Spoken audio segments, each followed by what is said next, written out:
Niriwe neza.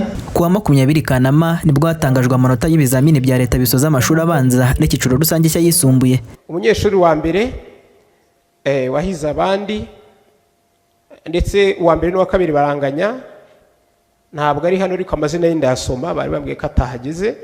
Yitwa Uwamariya Leontine, yiga Inyamasheke kuri ISF Nyamasheke, yagize amanota 98.7. Ntabwo yahageze keretse abari hano bambwiye ko yaje kuhagera nyuma.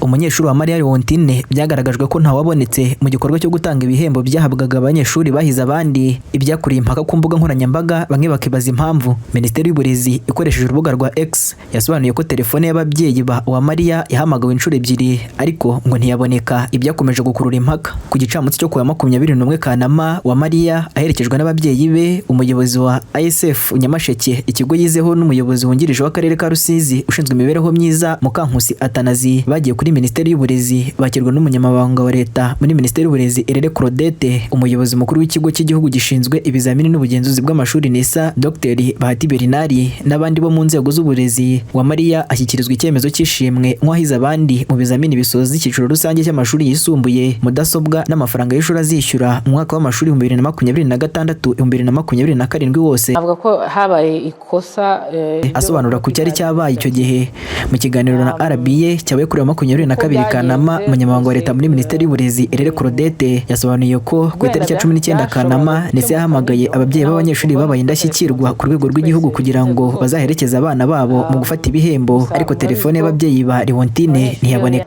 Uko byagenze rwose ni ibintu wenda byashoboraga gukemuka, nibyo naho tugomba no gufata responsibility twese inzego zose.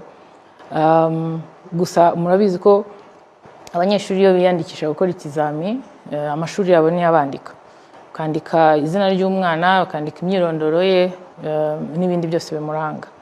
Mu kwandika nimero z'ababyeyi ababandika ku ishuri, ibi kandi n'ishuri ryabivuga, ntabwo ari ibintu bidasanzwe kandi nta nubwo ari we wa mbere bakoramo ikosa muri nimero. Hanyuma mu kubahamagara, ubwo ni ku itariki ya 19 bose barabahamagara, byumvikana Leontine niwe wari ku mwanya wa mbere. Barahamagarwa ababyeyi, babanza guhamagara nimero 1 ntiyari iriho nkuko twabivuze. Bahamagara ya kabiri yitabwa n'undi muntu, wenda iyo niyo detail abantu batari bazi. Yitabwa n'undi muntu, umukozi wacu wa NESA aravuga ati ndikanaka nkora kuri NESA, twagira ngo se ni wowe mubyeyi wa runaka. Uwo muntu aravuga ati yego, twagira ngo tubabwire yuko umwana wanyu yatsinze neza, twagira ngo tumutumire azaze gufata ibihembo. Umwana rero, umubyeyi ati yego, uwitabye ati yego tuzaza. Ubwo umukozi wa NESA aravuga atazaza, ahamagara n'abandi bose bakurikiraho. Ku munsi nyirizina rero ku itariki ya 20 barongera nanone barahamagara, habura igihe gito ngo umuhango nyirizina utangire. Nanone wa muntu arongera aritaba, nimero byose turabifite kuko twabikurikiranye natwe.